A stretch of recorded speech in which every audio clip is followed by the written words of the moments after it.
बिस्मिल्लाहिर्रहमानिर्रहीम। स्टूडेंट, आज का जो हमारा टॉपिक है वो आपके पास है क्वार्टाइल डेविएशन। हमने मेजर ऑफ सेंट्रल टेंडेंसी के बाद मेजर ऑफ डिस्पर्जन डिस्कस कर रहे हैं, जिसमें हमें पता होना चाहिए जो आपकी वैल्यूज़ हैं वो एवरेज वैल्यूज से कितना दूर फैली हुई हैं।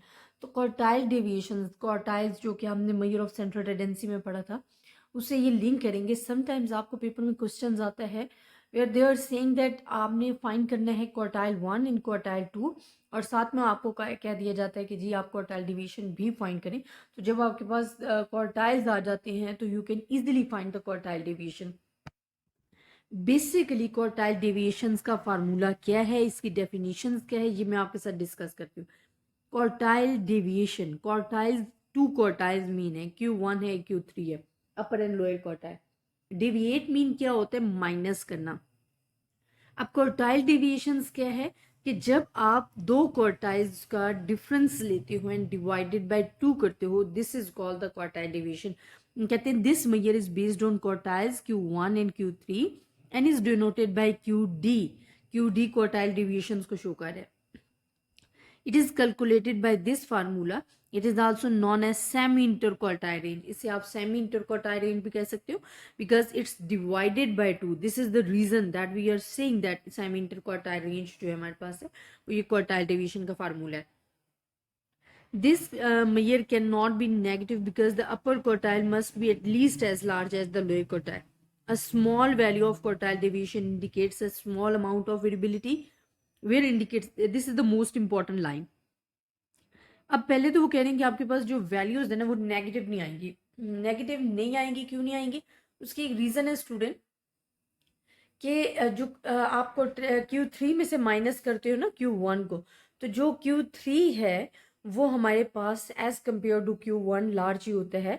तो negative value is not occur, ठीक है? आपके पास वैल्यूज नेगेटिव वैल्यूज जो हैं वो नहीं आएंगी। फिर वो कहते हैं कि अगर आपका आंसर, आपकी जो वैल्यूज़ हैं वो स्मॉल अमाउंट में आ रही हैं, स्मॉल वैल्यूज़ आ रही हैं, तो इट्स मीन कि आपके पास वेरिएबिलिटी जो है ना, जिसमें आपके पास वेरिएबल्स वैल्यूज़ जो होती हैं, चेंजिंग जो है वो कम होंगी, वेरिएबिलिटी कम होगी। लेकिन अगर वैल्यू बड़ी आ रही है, ठीक है, तो वहाँ पे वेरिएबिलिटी भी ज़्यादा होगी। This is the most important line कि वेयर वैल्यू इज़ अक्सर सम टाइम ना वो आपसे लास्ट में आंसर के लिए पूछ लेते हैं कि जी आपने साथ में वेरिएबिलिटी का भी बताना है। तो जहाँ पे वैल्यू स्मॉल आ रही है वहाँ पे वेरिएबिलिटी कम होगी, जहाँ पे वैल्यू ज़्यादा आ रही है वहाँ पे वेरिएबिलिटी भी ज़्यादा होगी। It measures half of the difference between the upper and lower quartiles. Half of the difference जो आप डिवाइडेड बाय 2 करते हो, तो जो बेसिकली क्वार्टाइल डिवीजन स्टूडेंट आप कह सकते हो वो Q3 माइनस Q1 है डिवाइडेड बाय 2। इसे सेमी इंटर क्वार्टाइल रेंज भी कहते हैं। यहाँ पे अपर क्वार्टाइल और लोअर क्वार्टाइल यूज हो रहा होता है। नेगेटिव वैल्यूज आने के चांसेस नहीं होते बिकॉज आपके पास quartile 3 as compare to quartile 1 के से बड़ा होता है। जहाँ पे आंसर स्मॉल आ रहा है, लेस अमाउंट में आ रहा है, वहाँ पे वेरिएबिलिटी भी कम है। जहाँ पे आंसर बड़ा आ रहा है वहाँ पे वेरिएबिलिटी ज़्यादा। जैसे कि मैंने आपको बताया ना कि आप कंपेयर करते हो, ठीक है, आप कंपेयर करते हो अपनी एवरेज वैल्यू से कि जितनी वैल्यू दूर होगी उसमें वेरिएबिलिटी उतनी ज़्यादा होगी और जितनी स्मॉल होगी उसमें वेरिएबिलिटी उतनी कम होगी। तो सेम लाइन जो है वो क्वार्टाइल डिवीजन में उन्होंने लिखी है। अब मैं इसकी कुछ एग्जांपल्स करवाती हूँ। अच्छा, एग्जांपल्स भी स्टूडेंट इसमें भी जिस तरह क्वार्टाइल डेविएशन है, क्वार्टाइल डेविएशन डिवाइड हो जाता है इनटू टू टाइप्स। एक होता है ग्रुप डेटा, एक होता है ungroup data. Group data and ungroup data. अब ग्रुप डेटा और अनग्रुप डेटा में क्या होता है स्टूडेंट? हम कहते हैं calculate quartile deviation for the data of example 3.16।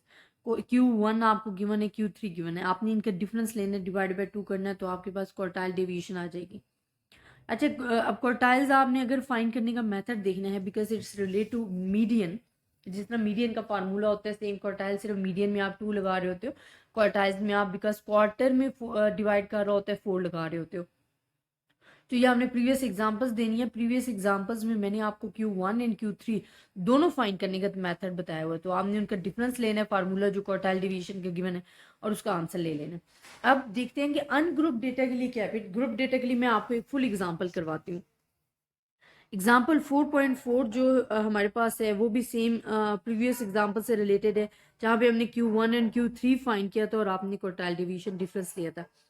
Example 4.5 जो है ना वो हमारे पास अनग्रुप डेटा की। अब आप देखो कि आपके पास जो डेटा गिवन है ना वो विदाउट फ्रीक्वेंसी है। When frequency is not involve this is called the ungroup data. वो कहते हैं हमने quartile division and coefficient of quartile division. देखिए हमने कहा कि जब भी मेजर ऑफ डिस्पर्जन पढ़नी है तो हमारे पास टू टाइप्स हैं इसकी, एक एब्सोल्यूट होता है, एक रिलेटिव होता है।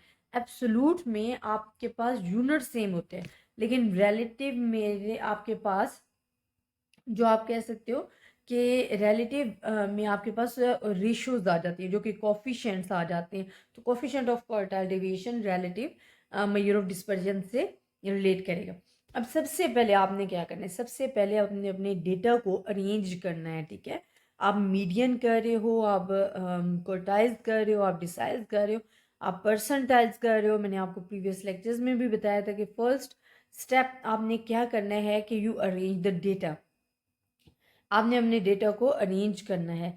अब हमने अरे किया, डेटा को अरेंज किया, टोटल 20 थी वैल्यूज़। अनग्रुप डेटा में आपको क्वार्टाइल्स फाइंड करना आता है कि n+1 डिवाइडेड बाय 4 आ जाता है। क्वार्टाइल 3 में सिर्फ आप 3 ऐड करोगे, बाकी आपके पास सेम होता है, मतलब आपके पास आ जाएगा 3n+1 डिवाइडेड बाय 4। अब स्टूडेंट आप n की जगह because we have the 20 values तो आपने 20 लिखते जाना है। यहाँ पे ये वाली वैल्यू आ जाएगी, यहाँ पे ये वैल्यू आ जाएगी।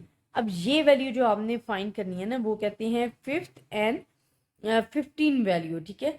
अब यहाँ पे आप देख लें कि जो हमारे पास वैल्यूज आ रही है ना 15 तो हमारे पास 15 प्लस 0.5 करेंगे, ये 15 है प्लस 0। समटाइम कहते हैं ना कि मैम ये हमारे पास आ गई तो हमने वैल्यू कौन सी लेनी है, because it's not a fix digit number. तो आपने वैल्यू 15 देखनी है और उसमें ऐड करना है 0.75।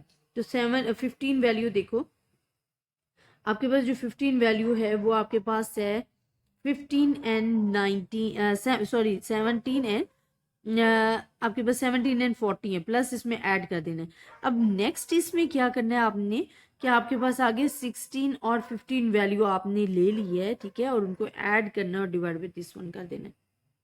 और इसमें क्वार्टाइल 1 में भी आपने सेम करना है कि 5th और 6th वैल्यू आपने लेनी है। यहाँ पे 5th आपने पहले लेनी है वैल्यू, फिर 0.25 ऐड करना है, फिर क्यों बिकॉज 5th एंड 6th के दरमियान है ना, तो आपने ये वैल्यू लेनी है और इनको फिर सॉल्व करना है। और आपके पास जब एक सिंगल वैल्यू आ जाएगी ना फिर आपने वो क्वार्टाइल से फाइंड करनी है। तो ये मैथड बहुत सारे स्टूडेंट कन्फ्यूज जो हो जाते हैं कि मैम अगर हमारे पास फिक्स वैल्यू नहीं आ रही और पॉइंट्स में वैल्यू आ रही है तो how we can solve it.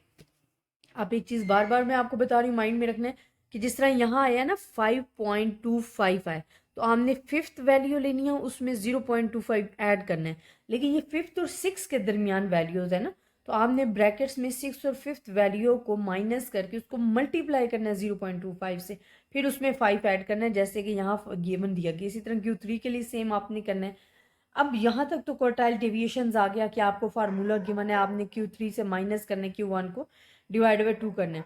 Coefficient of quartile deviation आपने कैसे फाइंड करना है, इसमें आपके पास रेशियोज आ जाती हैं। जिस तरह आपने फाइंड किया ना Q3 माइनस Q1, तो divided by Q3 plus Q1 जो है आपने करना है। ये कोफिशिएंट ऑफ क्वार्टाइल डेविएशन का फार्मूला है, इसे आपने सॉल्व करना है तो ये आपके पास आंसर आ जाएगा।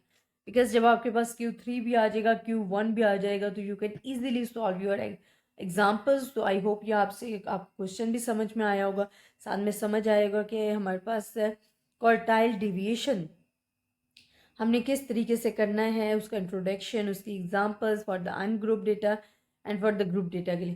तो आई होप स्टूडेंट आपको समझ आ गया होगा। अगर आपको फिर भी किसी भी किस्म की कन्फ्यूजन है आप मुझसे डिस्कस कर सकते हो। ज़्यादा से ज़्यादा स्टूडेंट्स के साथ शेयर कीजिएगा।